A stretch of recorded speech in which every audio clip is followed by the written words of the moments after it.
Hello, everyone. This is your host, Cora Dive, bringing you on another mythological journey as we read to you today a Arthurian myth from the British Isles. Today we will be bringing you The Bride of the King. Let's begin, shall we? Arthur's kingdom flourished for many years. Yet, as his reign continued, many noted that the kingdom was missing one vital element, an heir. Arthur had not yet taken a queen and produced a child. One day, Arthur and Merlin stood upon the high ramparts of Camelot, where they were buffeted by the chill wind. Merlin grumbled and clamped his hand tightly down upon his skull cap to keep it from blowing away. "Must we tarry here?" "Oh, just for a moment, Merlin. I wanted to show you this high spot. I come here whenever I am troubled. From up here I can see far into my kingdom. Isn't it glorious?" "Oh, yes, dazzling. It's so rainy and miserable in this country I'm surprised the whole place isn't covered in mildew." "Merlin, do you think I should take a wife?" "Well, that's an abrupt transition." "What a question. When you say take a wife, do you mean taking someone else's?" "Of course not." "Oh, good. I had a flashback to your father there for a minute." "Wife. Well, I can tell you this much. Women are a great mystery in life. They can be the source of infinite happiness and infinite misery." "So you're in favor of marriage?" "Did I say that?" "What has put this thought of marriage in your head?" "My knights and lords. They say a king should have a wife." "Oh, that's because they have wives, and they hate them more than the devil himself. But misery loves company. They say I must have an heir." "Oh, well, often the best heir a king can have is one not born of his bloodline." "I guess you're right, old friend." Merlin could tell that there was something in the young king's voice, something different. "But tell me, what maiden holds your heart? You seem to speak with one in mind." Arthur smiled. "Well, now that you mention it, there is one. Her name is Guinevere, the daughter of Leo de Grant of Cameliard. I thought if I married anyone, I would choose her." "Oh, heaven help us, you're smitten. How did this attraction begin?" "Do you remember 6 months ago when I dueled that evil knight near Cameliard?" "Do I? You almost got yourself killed. Imagine losing the only hope Britain has ever had in a silly joust." "Well, I was injured a bit, and I was carried to the dwelling of a holy hermit. If you ask me, there's something a bit odd about old men living alone in the wilderness." "You mean like you?" "Exactly. Bizarre behavior." Merlin touched his finger to his nose and winked. "Anyway, as I was saying, I was in and out of consciousness with a fever. I saw an angel bending over me." Let me guess. Guinevere. Guinevere. Anyway, when I came to, I asked the hermit whom I had seen. He said it was a damsel visiting his cell on a holy pilgrimage, and then he told me her name. Ever since, she has been in my mind." She, of course, did not give me a second thought, probably because she thought I was just a humble knight. So if she had known you were a king, she would have been interested then. Clever girl. No, she didn't seem like that at all. She didn't seem greedy or selfish. Well, it's providential that she did not find out your love for her or your true identity. The opportunity for power can corrupt any man, or woman in this case. I can see this damsel has captured your mind. But marriage is tricky. It takes more than an ordinary woman to be a queen. Would she make a good queen, Merlin? Can't say. You can see the future, can't you? Of course I can, but I can't turn it on and off like a faucet. What's a faucet? Never mind. You must discover the answer to your own question by determining Guinevere's worth. You must do this by spending time in her presence. That would be improper. Being in a damsel's presence without formal proposition of marriage, that would be scandalous. It would bring shame upon her and her family. Oh, you medieval types and your prudish ways. You can bash a man's head in with a mace, but you get weak in the stomach at the sight of a woman. Don't worry, I have a plan. From a fold in his robes, Merlin pulled forth a ratty, wide-brimmed hat. Here's the solution to your problem. What is something inside the hat? It is the hat. What? I'm not going anywhere near Guinevere wearing that. It looks like something a stable boy would wear. Exactly. When you place this hat upon your head, it will change your appearance. Instead of looking like a noble king, you will look like a lowly peasant. Arthur stared blankly at the old wizard. Merlin, are you trying to develop a sense of humor? How is Guinevere going to be interested in me if I'm disguised as a peasant? She's not going to be interested. This is a mission to discover her true nature. You don't want an airheaded wisp to be your queen, do you? You want someone who is pure of heart, someone who's trustworthy, who's kind, even to lowly servants. So I'm going to lie about my identity and spy on her to see if she's trustworthy. Exactly. And here I thought you would dance. It will take time to keep up such a disguise. How will I afford to be away from Camelot so long? Ah, there's trouble brewing in North Wales, the kingdom of Duke Rience. That evil duke has been stealing land off of his neighbors. His next victim will be Leo de Graz, Guinevere's father. I've heard nothing of this. It's an outrage. Then perhaps it's time to investigate in the court of Camliard. That would be the best place for you to be, to keep an eye on the situation. Arthur paused in thought. All right, give me the hat. He placed the tattered hat upon his head and was immediately transformed. Even though he retained his stature and build, his well-trimmed hair grew scruffy, dirt appeared beneath his fingernails, and his skin reddened as if from the constant sight of the sun.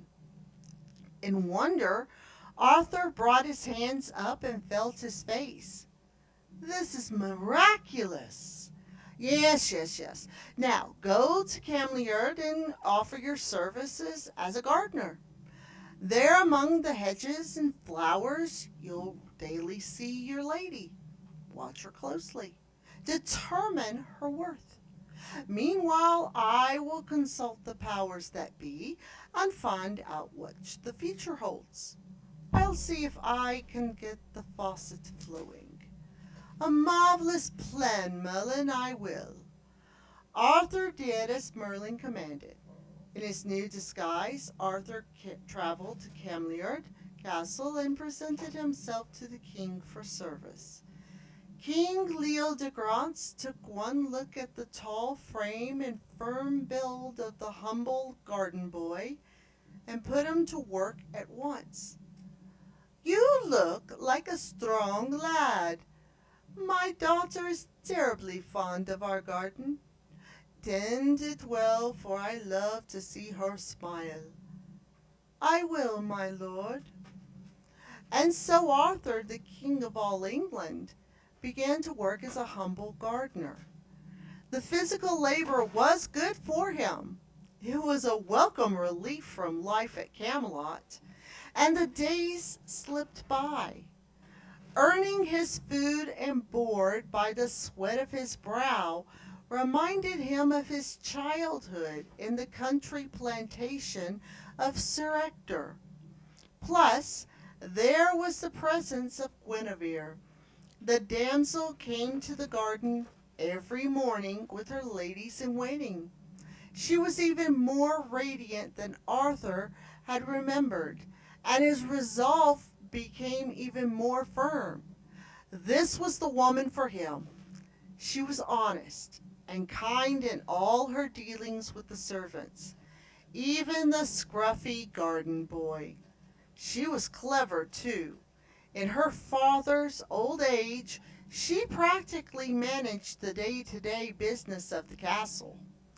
One foggy morning, Guinevere's father met her in the garden with a look of sorrow upon his face. The new garden boy just so happened to be tending the nearby bushes and overheard their conversation. My daughter, I have frightful news. What is it, father? Our enemy Duke Rience of North Wales has sent me this. The king held up a parchment with the spider-like seal of Rience upon it. He lays claim to our lands. I can't believe it. That is not all. He lays claim to you too. He demands your hand in marriage, or he will raze Cameliard to the ground. He cannot do that. Arthur the High King would never stand for it. No lord can take another lord's land by force. That is law. Laws only work if they are enforced here. Duke Rience has stolen all of our neighbors' lands, and Arthur has done nothing. There is no hope for us either. We're too weak to stand up to him on our own. We have to agree to his terms. We must fight this. I'm sorry, dear. I'm a weak old man. I can't protect you. Arthur listened to all of this intently. After her father departed, Guinevere wept angry tears. I am lost. When darkness fell, the garden boy made his way out of Cameliard Castle, down into the village that lay at the foot of the hill. No foul lord is going to be a tyrant in my kingdom. Arthur paused on the step of a merchant's shop. Ralph of Cardiff, professional armorer. Perfect. Making sure no one was watching, Arthur pulled the magical hat from his head. He felt his body and his clothes transform. Then he knocked upon the door.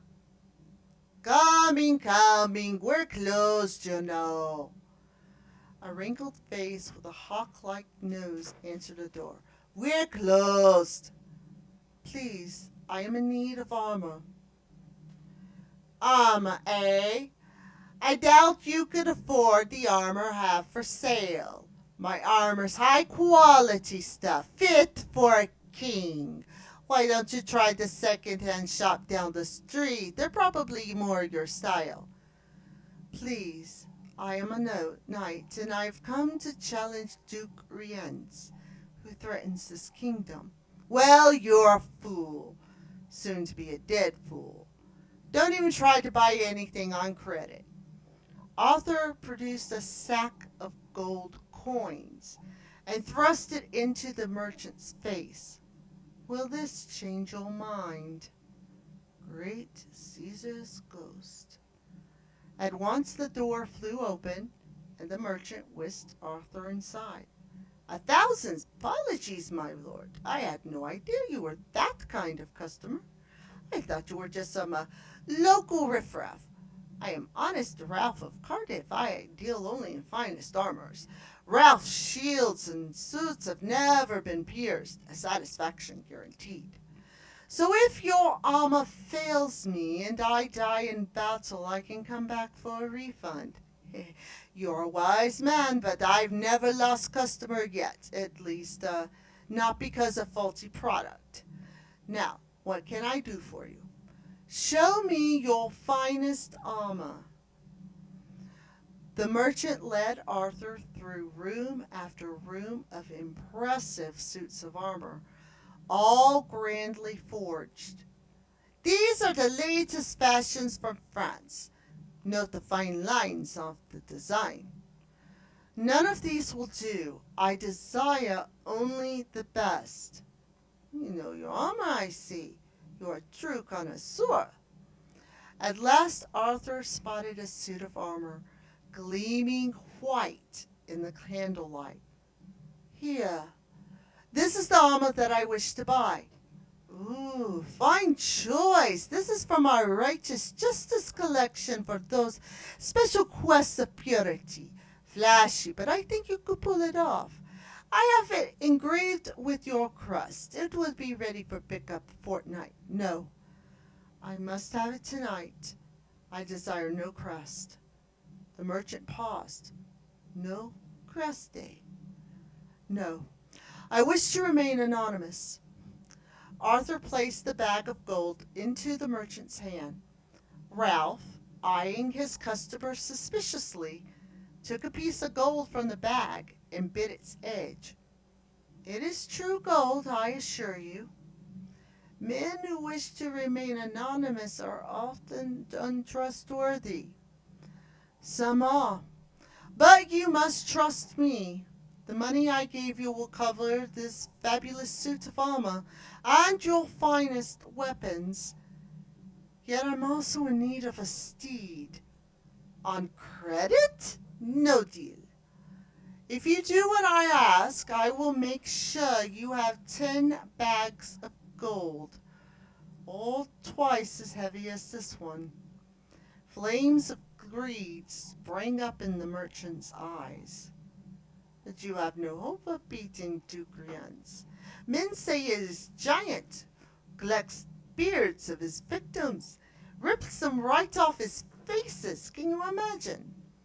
Then I will write a document so that you will get your payment whether or not I survive the battle.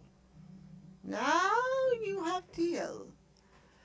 A week hence, on a drizzly morning, the monstrous Duke Rienz rode with his knights and men-at-arms into the realm of Leo de Grance. He was coming to claim his bride, and his ebony armor was especially polished for the occasion. To keep up romantic appearances, he also carried an untidy bouquet of dried-up flowers in his grip. Upon the ramparts of Cameliard, Guinevere and her father gloomily watched the evil duke's approach. Father, isn't there anyone who could fight in my honor? Not me. Just look at the size of that villain. He's wearing all that black. Very bad sign. I'm sorry, my dear, I will miss you. Perhaps you can come visit me from time to time, but Only if your new husband allows it. I wish heaven had given me a father with a spine.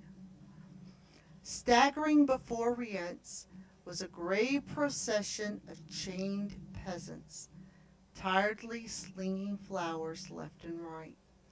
Men-at-arms prodded them with spears from behind. This Rience certainly is a romantic. Those poor peasants. Rience stopped at his procession before the drawbridge of the castle, puffed out his chest, and addressed Guinevere upon the castle walls. Lady Guinevere, I've ridden this morning to claim you as my wife. Before me I bring the tokens of my love, beautiful flowers gathered from my kingdom, the kingdom that will be your new home. What say you? May I claim your hand? Duke Rience, I must say I am relieved. If you only desire my hand, I shall have it removed and sent along with you. The rest of me shall stay here. What? I don't get that. Rience frowned in confusion. One of his knights rode to his side and whispered in his ears. Ah, apparently Cameliard gives me nothing but insults. Guinevere, are you out of your mind? Father, I will not go to be this man's wife. I don't love him. What does love have to do with it? We're talking about certain death here. I would rather die. Well, that's very noble of you, but what about the rest of us? We are just fine with the arrangement. You have one more chance, Leo de Grant. Send out your daughter or suffer the consequences. See the lining of my cloak here? The Duke lifted his fur-trimmed cape, trimmed with the beards of 10 kings I've defeated. Normally don't cut the beards from their faces. Nice, isn't it? Leo de Grant clutched his own beard protectively. Oh, well, that's just disgusting. Now give me your daughter or my knights, and I will tear down your castle, piece by piece, burn your cropland, take your women as... Halt right there! Quite enough, you pompous swine. Everyone searched the field below for the search of the brave voice. What? All right, who said it? Who said it? I did. A white-mounted knight galloped from behind the turrets of the castle. Cheers went up from the walls. Guinevere felt her heart beating fast within her chest. Who is this noble knight? Is this some kind of joke? He doesn't even wear a crest. That is because it will be more dishonorable for you to be beaten by a knight with no name. How dare you? Your beard will be the 11th to decorate my robe. Knights unhorse 'em at once. The Black Knights of Rience spurred themselves into action, the turf flying up from the furious hooves of their steeds. The White Knight readied his lance and positioned his own horse to face the 5 knights bearing down upon him. There were a series of flashes as each of the 5 Black Knights impacted upon the White Knight's shield. 5 riders hit the ground in succession, their steeds galloping away unmanned. You, sir, are a recreant knight. How cowardly of you to send your henchmen after me. Now face me yourself unless you lack the courage. Such insolence. Your hacked-off head will hang as a decoration in my hall. Rience furiously pulled his helm onto his head and readied his jagged-tipped lance. The White Knight raised his spear toward Guinevere. My lady, I fight this duel for you. I seek to free you from the wheel of the evil duke. I thank you, noble knight. Silence! Yeah, yeah! Rience spurred his horse forward. Arthur lowered his lance and did the same. The ground shook as the two powerful knights bore down on one another, their bodies thrown forward in the saddle, their lances braced beneath their arms for the impact that came in spray of splinters. Both knights recoiled from the other's blow. For a second, seemed neither knight had lost their mount. But slowly the body of Rience began to sway in the saddle, and with a clumsy fumble, fell to the ground. He was dead. The white knight's lance had pierced his helm. The men-at-arms of Duke Rience turned and fled, and the chained flower bearers applauded. All those gathered on the ramparts of the castle cheered as well, Guinevere most of all. My liberator, come inside our walls so that I can bestow a kiss upon you. The white knight looked upon and nodded toward his lady. Guinevere caught a faraway glimpse of deep brown eyes. They somehow looked familiar. Nothing would please me more, but I must go. What? He's leaving? No, please stay. You've just saved me. My mission is complete, and so I must depart. Wait, will you not even give me your name, your lineage? I am the White Knight, and that is all you must know. And without another word, Arthur turned his horse and galloped away, leaving the spectators standing stunned. In the following days, it became the mission of Lady Guinevere to determine the identity of her mysterious champion. Could it have been King Ingist? No, my lady, he's far too fat. This knight was built exactly as a knight should be. Prince Acta from the west. No, not him. Remember, your father said the prince was hosting his own joust when the White Knight fought his battle. There has to be an answer to this riddle. His eyes looked so familiar. Guinevere's lady-in-waiting moved near the chamber window and glanced down into the garden. My lady, there's a strange man by the fountain in the courtyard, washing his face in the waters there. Probably one of father's guests. Tall, regal. His clothes look expensive. I wonder what he's doing here. Guinevere glanced out the window and beheld the man herself. Her face lit up. Millicent! It must be he, the White Knight.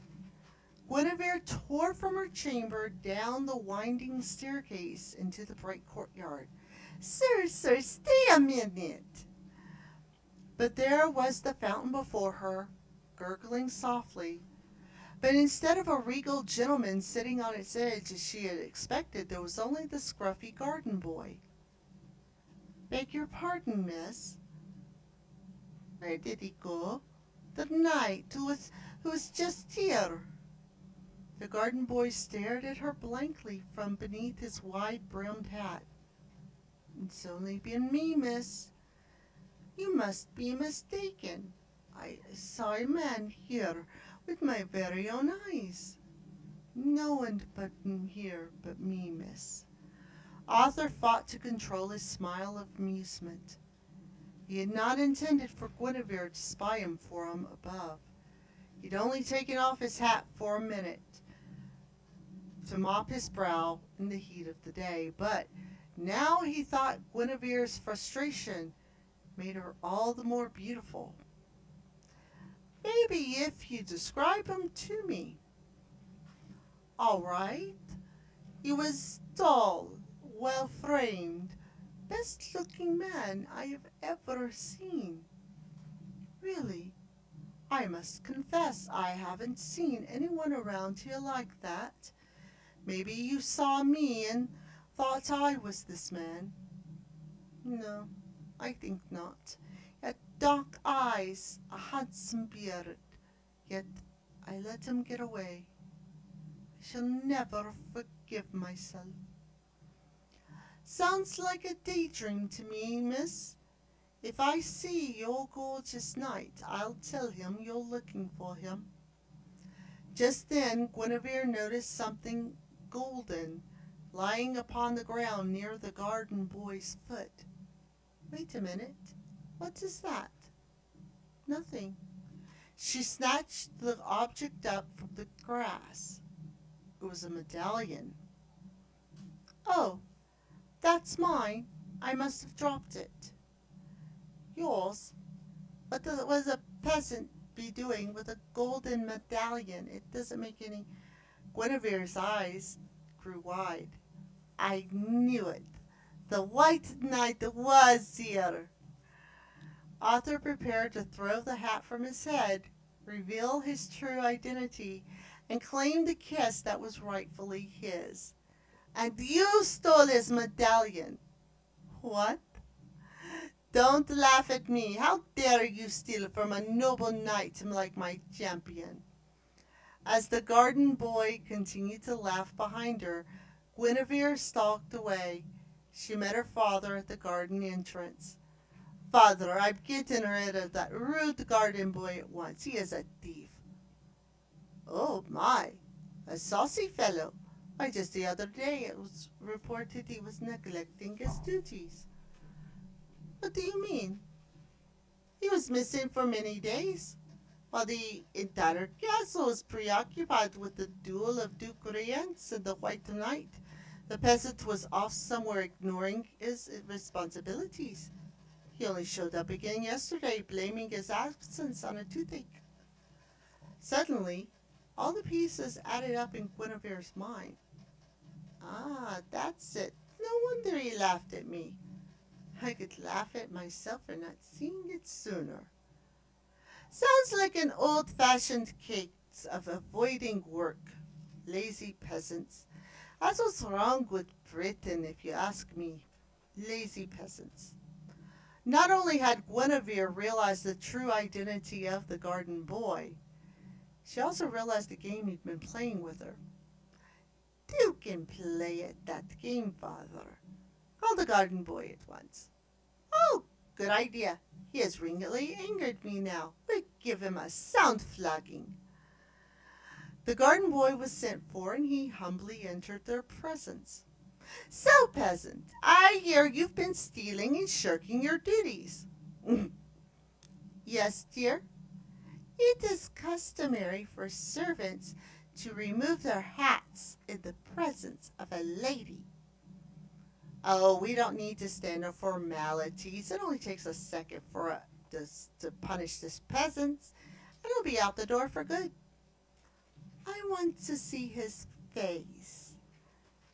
Are you sure? It's bound to be hideous. You know how these peasants look.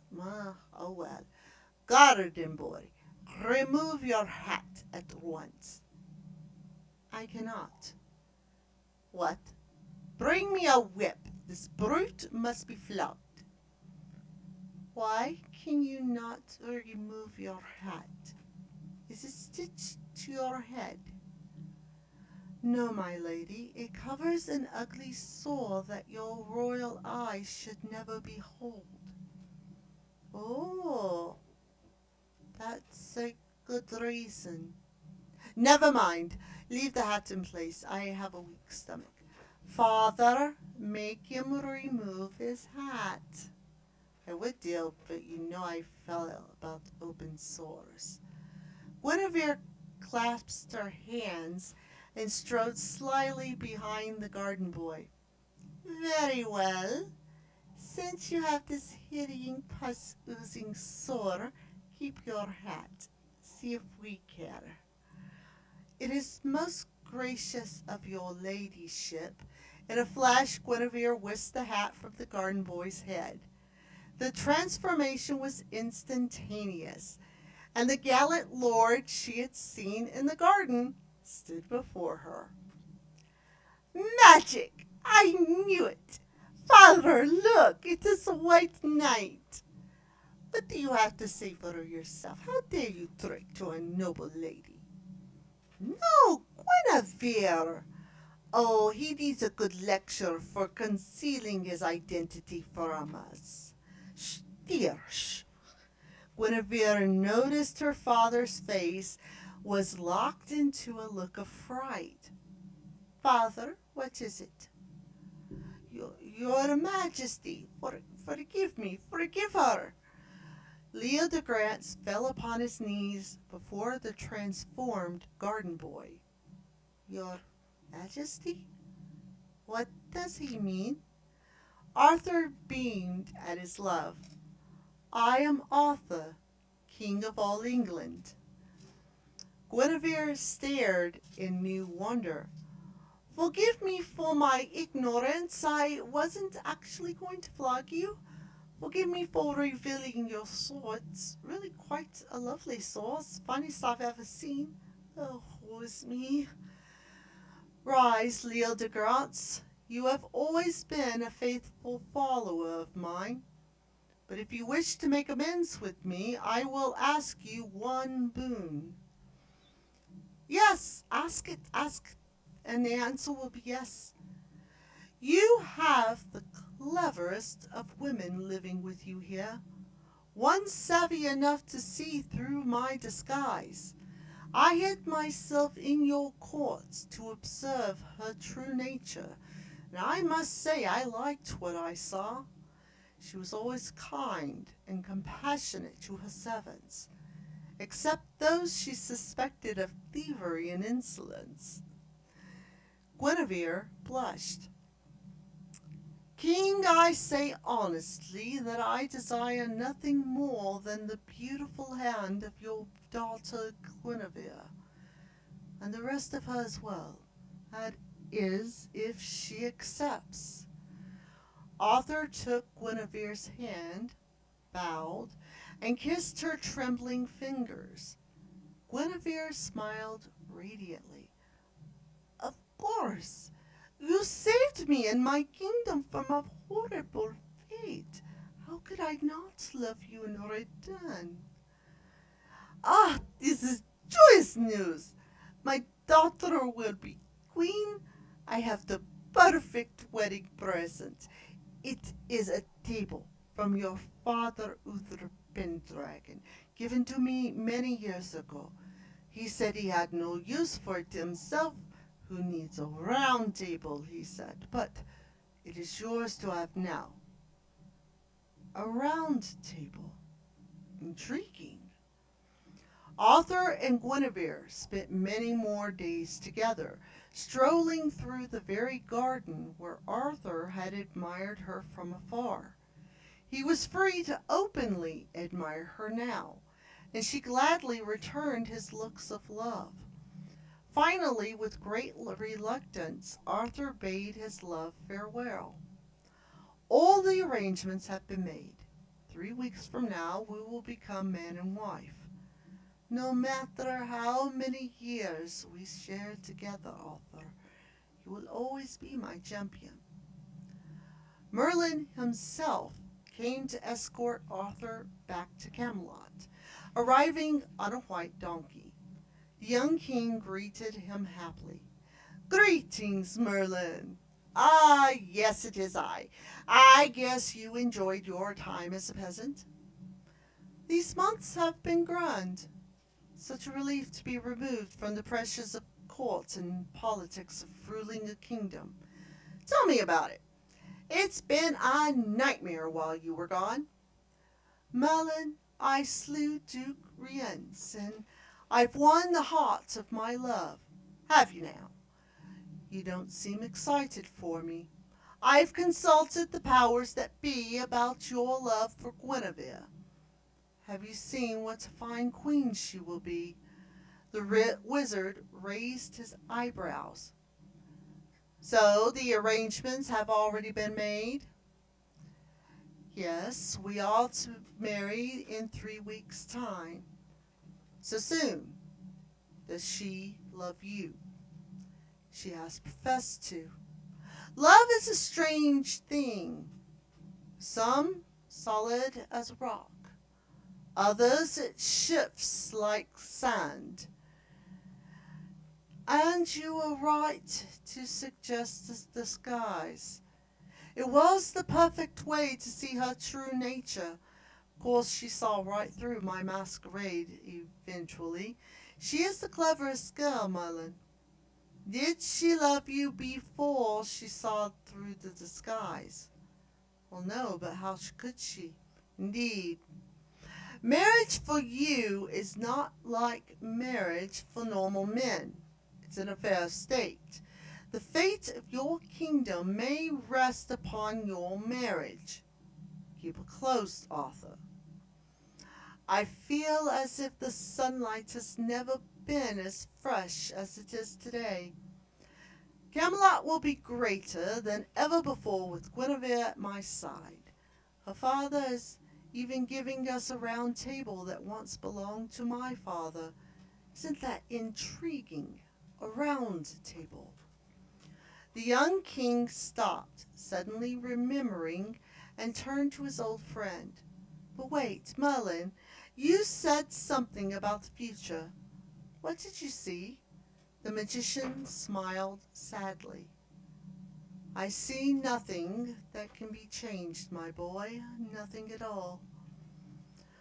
Arthur beamed, and so king and mentor rode on, down the road to Camelot.